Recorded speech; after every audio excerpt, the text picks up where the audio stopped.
Final Hour Overdrive continues, powered by FanDuel, bringing you everything from the opening line to the final score. Bryan Hayes, Jamie Noodles, McLennan, Dave Feschuk of the Toronto Star. The O-Dog's off this week. I continue to get golf updates from him. He's golfing. Oh, yeah? Yeah, every day it's something new. How's he doing?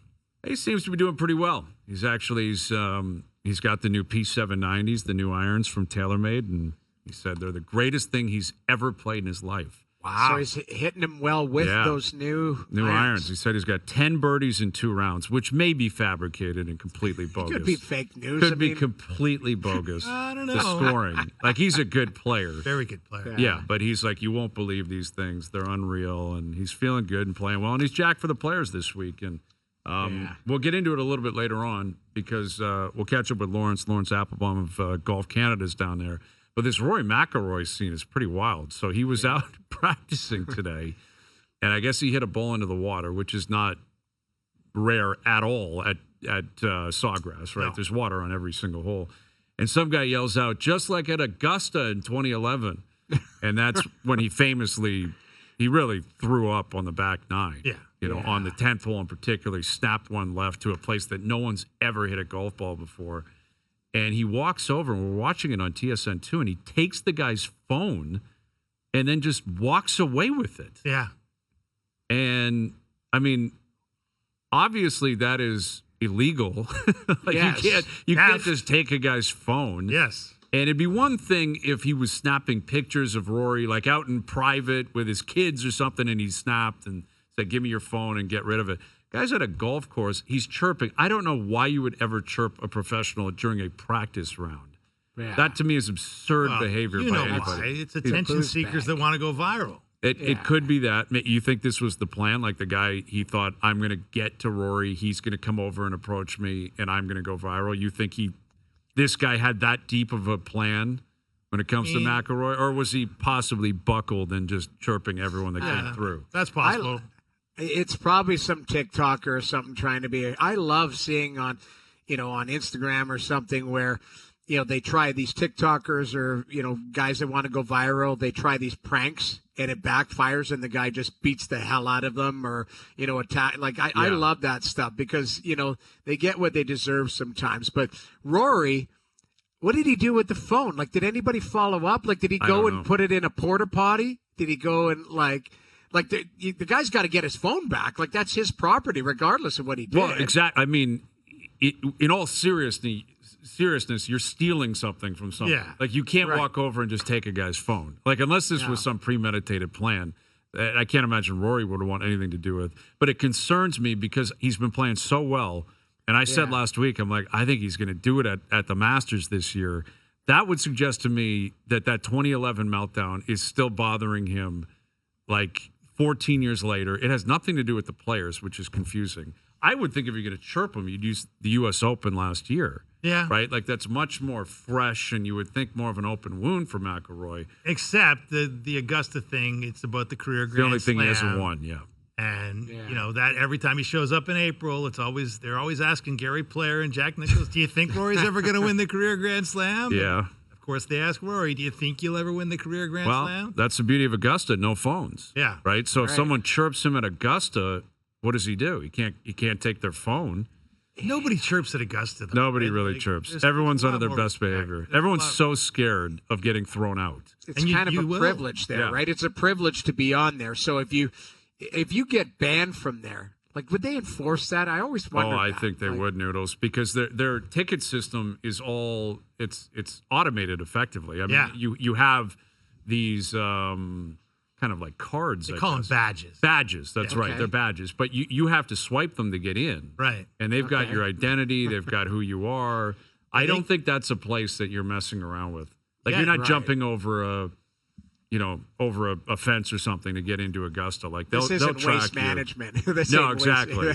Exactly. No, they throw a lot of people out of that place, man. They got a lot of security, and now they've got these chip cards where if they wanted to find out where you are on the golf course, they can find out where you are on the golf course. Yeah.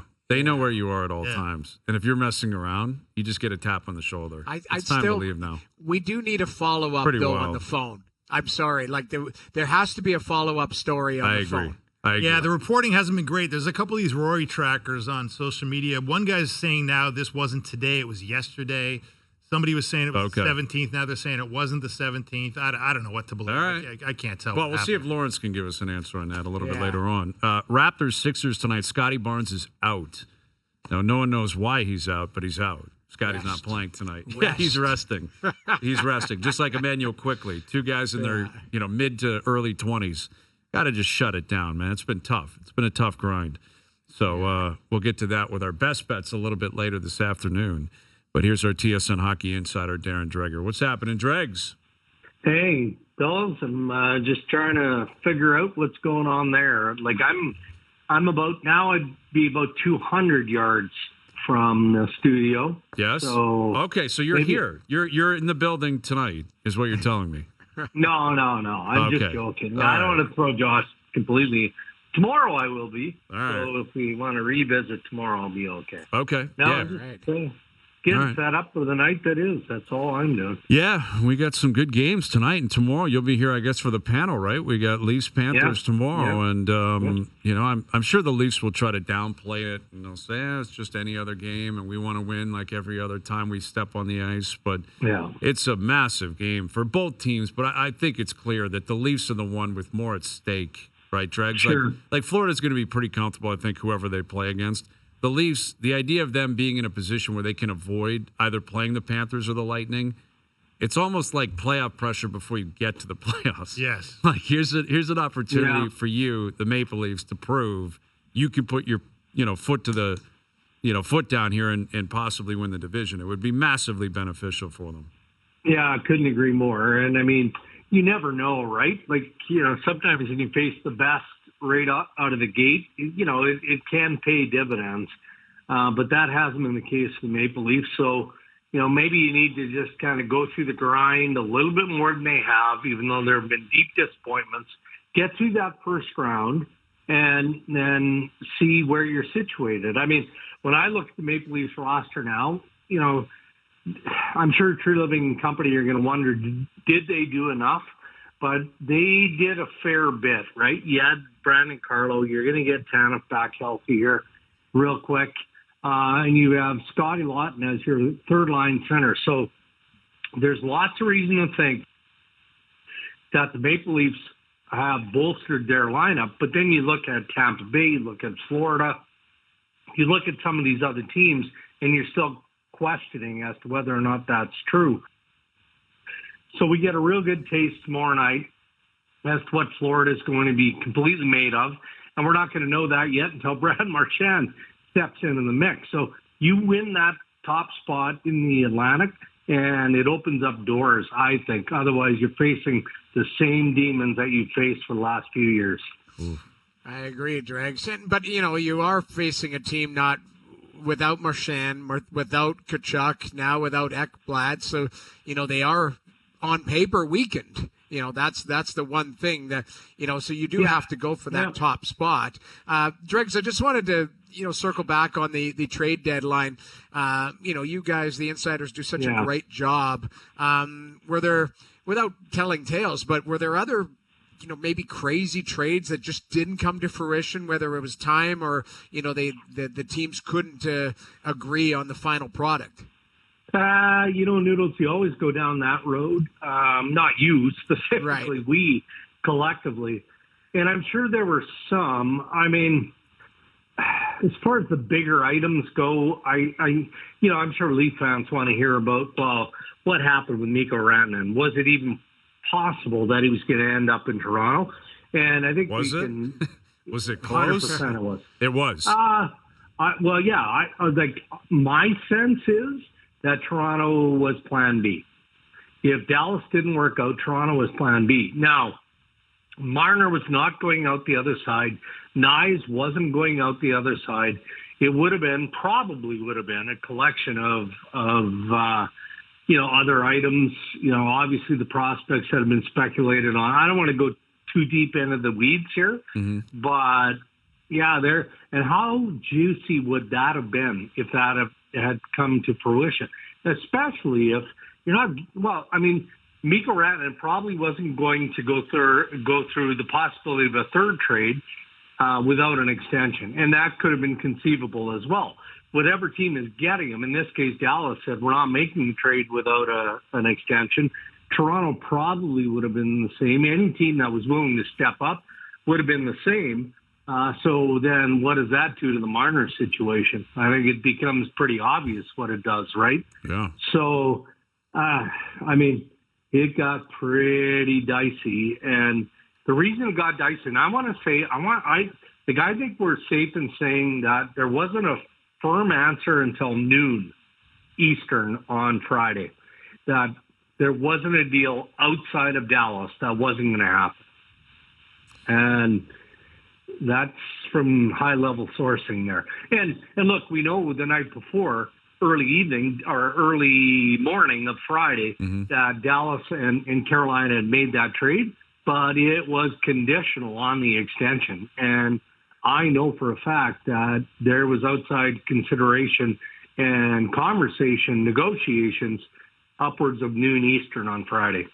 So Carolina, their second choice was the Leaf package, is what you're saying. Like Dallas's package was one, and it worked out, and Dallas signed an extension. Yeah, but I believe so. So. Now, unless there's another package out there that we haven't heard of that, just didn't surface, but, obviously it doesn't matter because Mikko Rantanen clearly wanted to go to Dallas. And I'm not saying he wouldn't have wanted to go to Toronto. It's just that Carolina had a decision to make, and they had to make it in the best interest of the Hurricanes. And the easiest way of clearing that path, given the assets that were being driven by Dallas compared to what might have come on Toronto or somebody else, was based on the extension. So they were able to allow that to happen, and Mikko Rantanen wanted to take the deal that he ended up getting from the Stars. So what is your read on why the Leafs asked Mitch Marner to waive? Why did that happen? If he wasn't going to go, if he wasn't ultimately going to be a part of the trade, why did the Leafs even ask him to waive? Why wouldn't you, Brian? And I'm not playing devil's advocate here. I'm just saying, he has a no move. You've tried on more than one occasion to get the player and his agent to the negotiating table. And look, I mean, we have to remind ourselves that Mitch negotiated this contract in fairness, and he's allowed to play it to its hilt, and that's coming up on the 1st of July.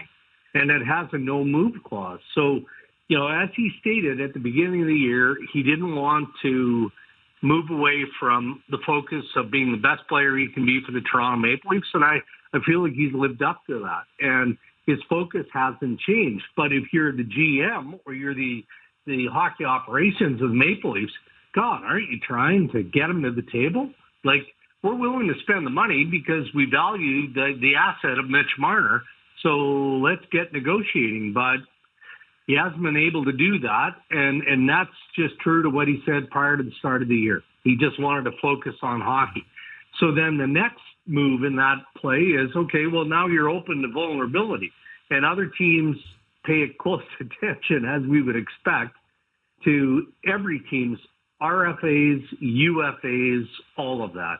And the highly coveted ones like Mitch Marner draw an audience. So I'm sure that other teams came calling, and obviously the Carolina Hurricanes, given the situation that they had with Mikko Rantanen. So that's ultimately, I believe, why, Brad Treliving went to Marner and said, hey, if you're not going to stay, then we have to present this option. What do you think of that option? And obviously he said, I'm not going to move.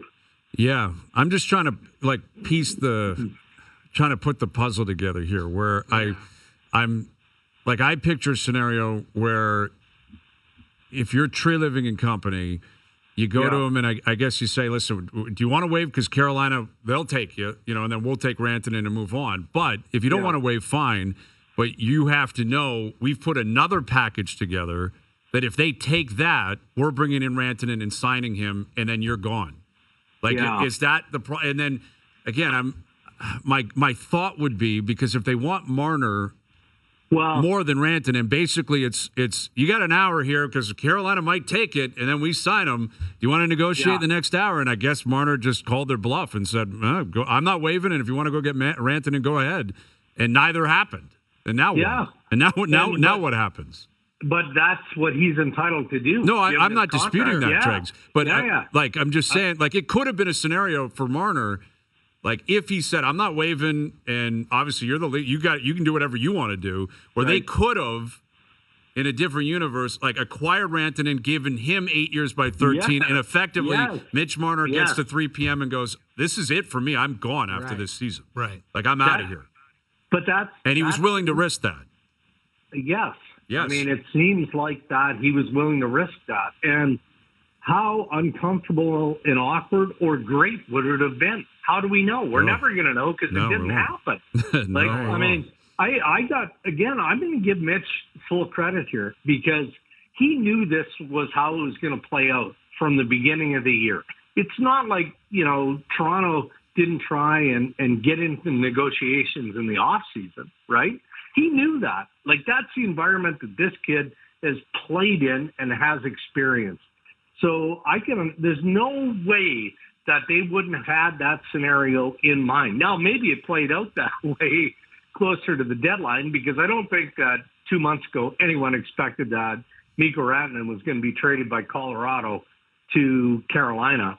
And now in hindsight, would have probably taken the deal if he had known he was going to be traded to stay in Colorado. Well, that didn't transpire. And then all of a sudden you have this trade that actually is worked out, but it's contingent on an extension. And the bottom line is $12 million. Rantanen wants 13. So now, everybody is exploring other opportunities. And one of those, yes, 1,000% is Toronto and the possibility of playing with an extension if you're Rantanen with Marner, who's on an expiring contract to the end of the year. That would have went one of three ways. Yeah.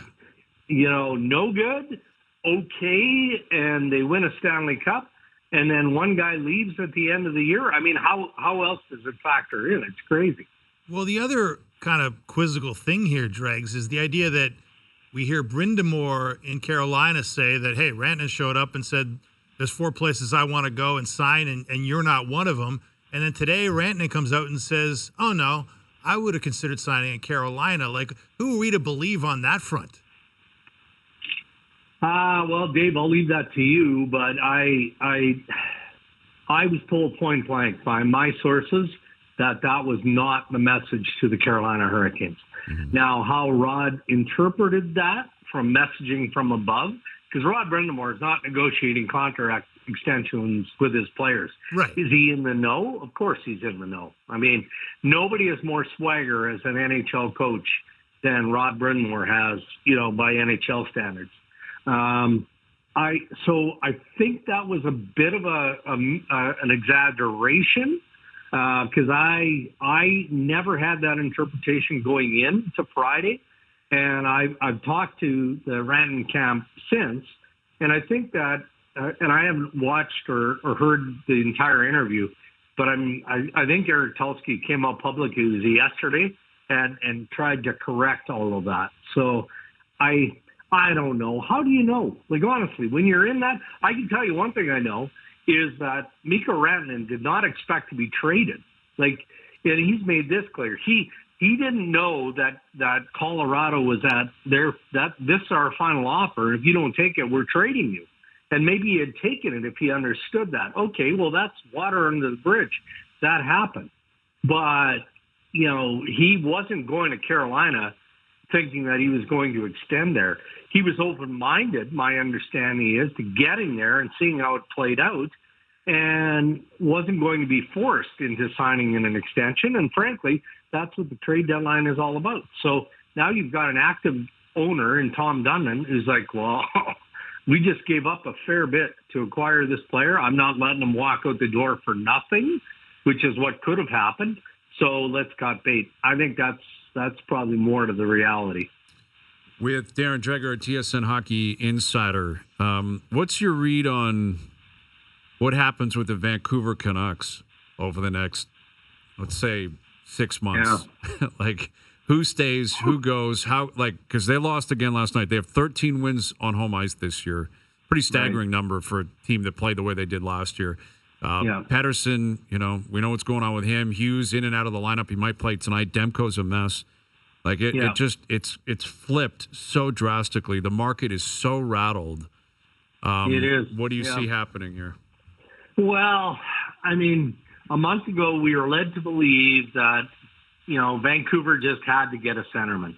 And it made sense, whether that was before or after the JT Miller trade. I mean, now, you're trying to replace that top center, and you're hoping that in Elias Pettersson you can, get that piece of the puzzle back in place.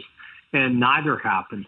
And, the messaging I got from Vancouver was when they basically threw out the SOS for a centerman, and that was around the JT Miller trade. That was to kind of blanket the league and smoke out what available centers might be there. And there wasn't a whole lot. And so obviously they didn't make a move. And now you move JT Miller, you get good return for JT Miller, and you're uncertain about Pettersson. Absolutely. No doubt about that. And you're going into the off season going, all right, well, we didn't move Brock Besser. We didn't move our pending free agents other than Besser. And we're going to try and retool if we can in the offseason. The problem with all that is, and I get it, I do understand it. Like, they had flies swarming around Brock Besser. Nothing that was even tangible. 0 first-round picks on the table. I heard that they had somebody nibbling at a second-round pick, and then that team bailed. So they couldn't get for Brock Besser what Washington had to give up for Anthony Beauvillier. I mean, that's questionable for sure. So you start to scratch your head as to why and what's going on. And then, as I was reminded today, and I forgot about it, to be fair, now you have the uncertainty of Rick Tocchet. And what does Talk want to do going into an option year? I think it's a club option, but an option year at the end of this year. So, holy smokes, there's a lot going on in Vancouver as they continue to kind of push for a playoff spot here, but they don't have a whole lot of help at the moment. No kidding. Big one tonight, Vancouver and Calgary. I think Quinn Hughes might be playing tonight. He's on the trip. They're saying that there's a good chance he'll play, and man, could they use him? Yeah. But that's a big one. Big one tonight, Calgary, Vancouver. All right, Dregs, we'll leave it there. We'll do it again soon. God, heavy lifting today, fellas. Yes, next Wednesday, really taking you through it. Softballs next week. We're at the GM meetings next week, so let's talk about, I don't know, CBA nonsense or something. Rule changes. Okay. We'll talk about rule changes. Oh, yeah. Fire off some rule changes. Hey, you guys come up with the top. No, this is a legit homework assignment. You come up with top 2, 3 rule changes you'd like to see on behalf of OverDrive, and I will present them to the GMs next week, and we'll talk about it. I like that idea. All right, Doogie, fire it up. We'll send it your way ASAP. Thank you, Dregs. Thanks, boys. Darren Dreger, our TSN Hockey Insider. All right, best bet still to come. We've got our PGA picks. Here's the problem. All right, I've got a new phone today. I'm all out of sorts because now I've lost everything. And oh, really? Well, I haven't lost everything, but I've lost some of my old messages. Well, the migration of this, I don't know what the hell. We can sit and complain about that, but I lost a bunch of my 9 o'clock the other night. My contacts were gone. I was like, okay, what the hell's going on here? I'm in the same boat. So I've had to get a new phone. My old one's an old one. It was cracked. It wasn't charging properly. I'm like, all right, I got to move on here. It's all good. Right. Good thing. We're moving up. We got a new phone. But then I've lost some messaging, including the O-Dog, who I texted with earlier this morning, largely about his golf game. But also I said, send me some picks for the players. Right. Yeah. And now I can't remember really who he picked. So I'm going to look at the board. I'm going to make my picks, and I'll give him 5 picks, and I'll give him a Canadian. I've got a pretty decent recollection of who he took. But I might mess up 1 or 2, which means he's going to hear it. He'll call Doogie and scream that it's, he's being duped or someone's trying to rip him off. Him and Luke are starting to act up in their group Luke's chat again. Already driving me crazy. That's the benefit of me actually getting the phone is I lost that group chat. I lost the group chat of Luke and Joe from the Bridge and Al's the brother. O-Dog and Al's brother and everyone consistently bothering me. Like Luke's all over me about this statement, and he wants his playoff championship hats. And like, I got it, man. I'll hook you up. Don't worry. It's coming. It's just a matter of time. Hats yet? It's been a while. Well, he's like basically my neighbor now, Luke. Like Is he? He doesn't live far from me. I'll tell him, bike on over. Because he doesn't drive, I don't think. He just bikes everywhere. Does he bike everywhere? Yeah, he's like he's a cycler. He's right? a cyclist, Okay. yeah. He wants a hat. Cyclist. Like he wants this hat and he wants a statement, and you're like, I'm not making a statement. I refuse to make a statement until I'm with Al's brother. I'm not doing it by myself. Right. Yeah, Al's brother will be a part of that statement. So that's my response to the request is the next time I see Al's brother, we'll have a statement, and I'll get you your hat. Is it a It's statement beautiful hat. just to acknowledge No, that we put something on the defeated? line. Well, these idiots, they put something on the line. They were leading going into the Super Bowl, so we were in tough anyway. Right. And like, we want a statement, something childish, like you're the best, we're the worst. Chubbs Peterson and Happy Gilmore type thing. So that's kind of what I'm anticipating, but we'll make the statement whichever way we choose. All right. Right? Nothing's written in stone. So we'll make a statement, and I'll get you your hat. And stop bothering me. Yeah. Fair enough. I've got too much on my plate right now. Yeah. Way too much on my plate. All right, we'll head down to the players. We'll get to our picks. And a lot of Canadians in the field. We're getting closer to the Masters. There's a lot going on in the golf world. We'll get to that and more still to come. Overdrive continues. TSN 1050 and on TSN 2. All right, bets still to come. We'll get to our PGA picks as well for the players. I'm going to have to wing it for O. Pretty sure he took McIlroy. I'll give him McIlroy. Yeah, give him Rory.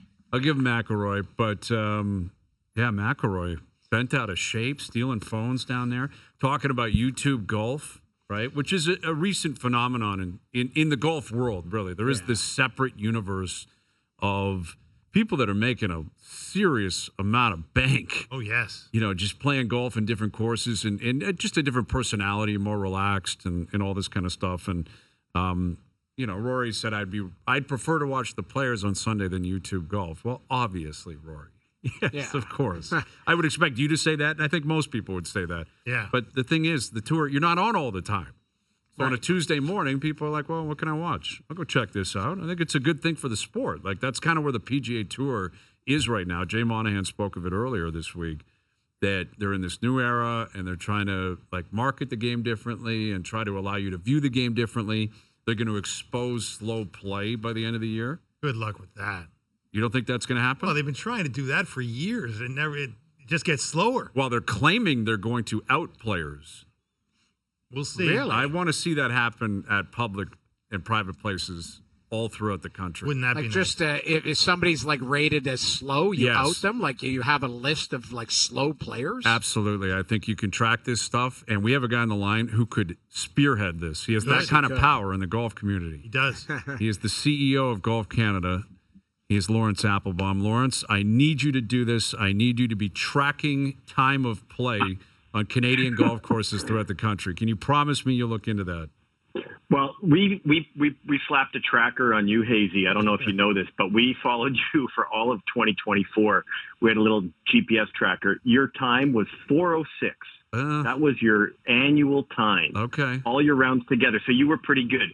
I can't see Jamie there, but Jamie had a more robust number because Jamie takes a couple more strokes. Yes. And I got no data on Dave. No data. Sorry, Dave. Oh, I'm Are you a quick very golfer, fast. Dave? I'm the fastest golfer on the planet. Well, you and O would get along well because O's absurd. It was like 2.5 hours. Yeah, if it's anything more than that, it's annoying for him.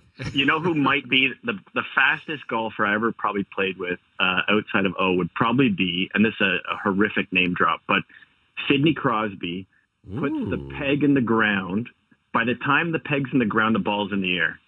I see it's peg, air, walking, and it's really quite something. Brilliant. Yeah, I could see that out of Sid. All business, all the time, competitive, but nice, right? Yeah. Canadian, very nice, Fair. but also let's get playing here. Let's get moving. The best.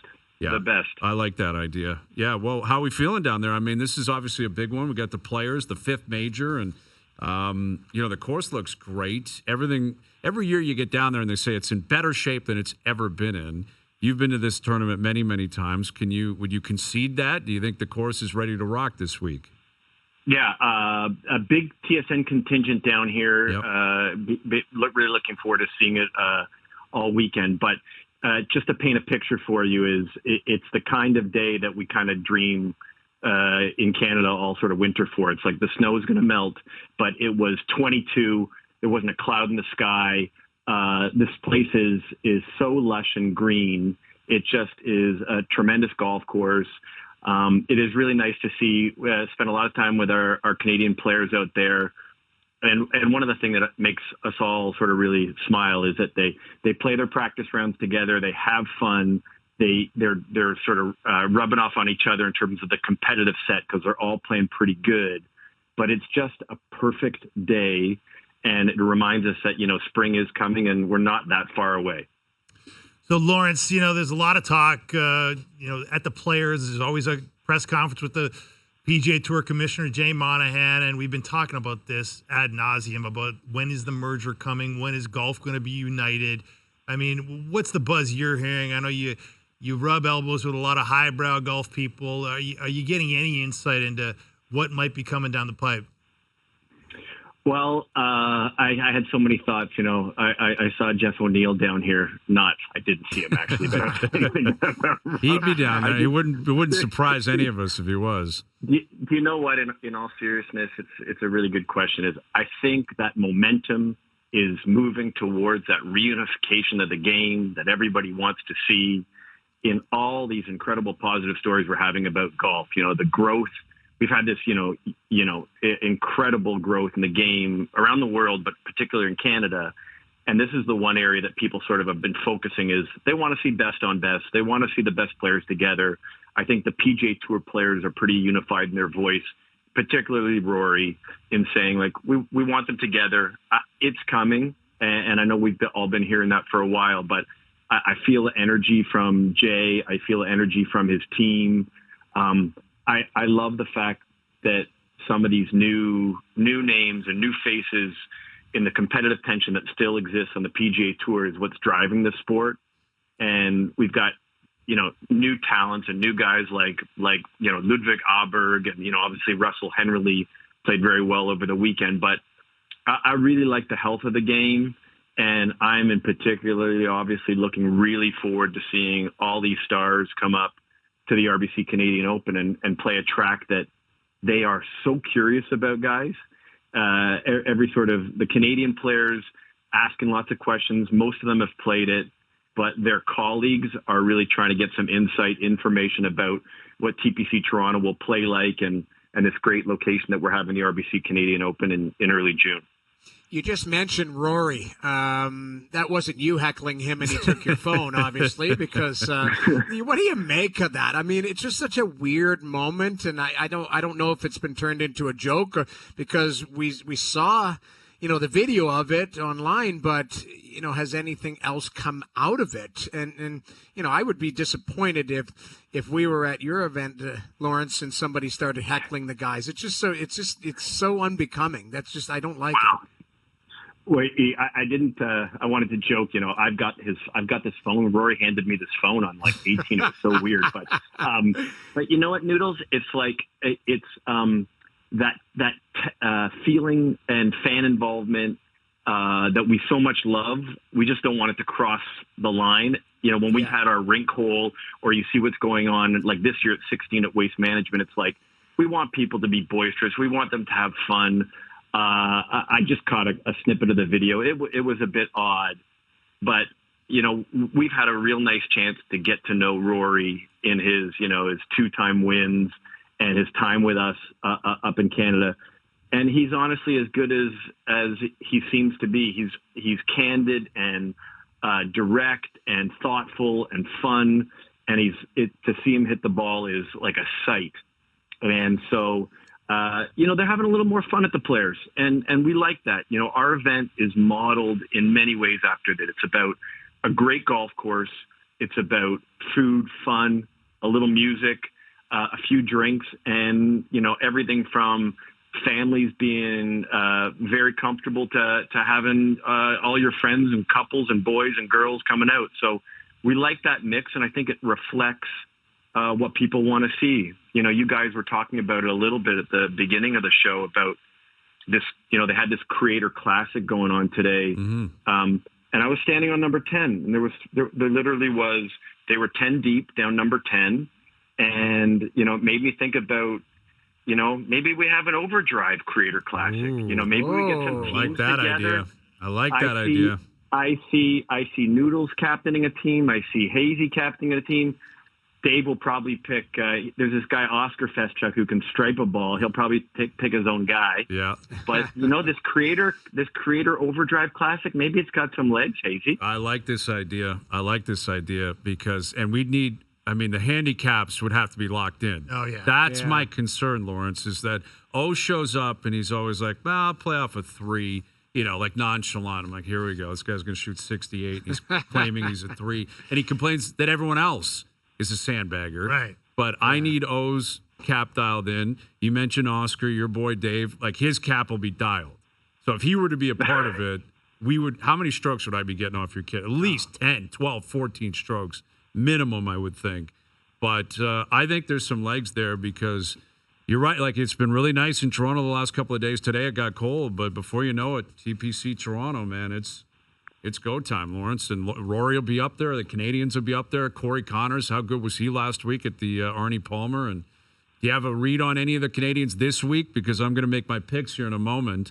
Can you give me maybe one or two in particular that you think are going to really match up well with Sawgrass at TPC?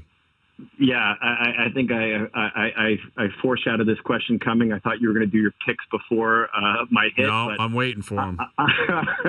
You're taking such an unfair advantage over the O-Dog, with him not being there. That's his problem, not mine. New phone. Who dis? It's an honest mistake. So I talked to our national team coach, Derek Ingram, and he does some great work with our team. He works with Corey and Taylor Pendrith really closely. But the two guys probably are playing really great would be Corey coming off a really solid place, third place at Arnold Palmer you talked about. And he really, all the guys collectively say he's a top 10 ball striker in the planet. And this place values straight driving, long driving, and it's going to be pretty fast. It's been sunny and warm out here, so it's going to roll pretty good. So I would say Corey is probably our lead dog, but the guy who has played just sensational golf all year and was striping it in the practice rounds was your guy, Nick Taylor. Yes. And I laugh because he always asks about you. He wants to make sure the lefty putting, the righty swing is going That's okay. right. But no, I think Nick is he won earlier this year at the Sony Open. And he has been, played phenomenal today. So if you get the bird's eye choice, I take those first two guys. Okay, those will be exactly who I plan on taking. It's going to be a great week. We're getting close to major season. We're getting close to the RBC Canadian Open again up at TPC Toronto. We can't wait for that. And maybe we have the OverDrive Classic. Like we have some sort of connection because we're going to be up there like we are every single year. And we got to cross some T's here and dot some I's, Lawrence. We got to put some things together. But before you know it, it's go time. We can't wait for it. Well, I'll tell you this rink hole that will be on number 14 at the newly renovated TPC Toronto North course. Mm-hmm. It's going to be electric. I know Noodles is planning his outfits already. Yeah, you guys make he it always such does. Fire up. Black on black on black. But so many people talk about how exciting it's been on the rink and what you guys bring to the table. So big shout out to the whole crew there for executing on that. Looking forward to it. And thanks, guys. Looking forward to some good weather coming soon. Absolutely. Enjoy it down there. We'll chat soon. Thank you, Lawrence. Thanks, Lawrence. Gotcha. There he is, Thanks, Lawrence Applebaum, the CEO of Golf Canada, down at the Players.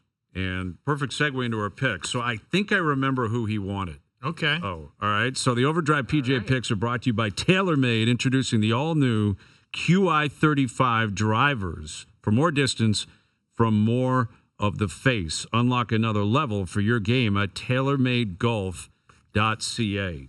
That's another thing. I was sending me pics of him with the QI35 and talking about how well he's striping the ball. It's very nice of him to do that now that it was -5 again today. This weather's so stupid. It is weird. Like the last 2 days were brilliant, I know. and now it's stupid. Setback. Yeah. Setback. All right, I'm going to run off his picks. He's taking McIlroy, Schauffele, Spieth, Thigala, Morikawa, and Corey Connors. Connors is his Canadian. Okay. All right, so he's got a 5-pack and a Canadian. How about Morikawa taking off and not doing media on Sunday? I didn't know that story until earlier today. I didn't realize that he had taken off. But Neither did I. like I wouldn't say he melted down. Henley went out and won that tournament. Yeah, he did. Like he birdied 15, eagled 16. That's right. And then par coming home. That's a brilliant way to close. But Morikawa has not been winning for a couple of years, so he's looking flustered.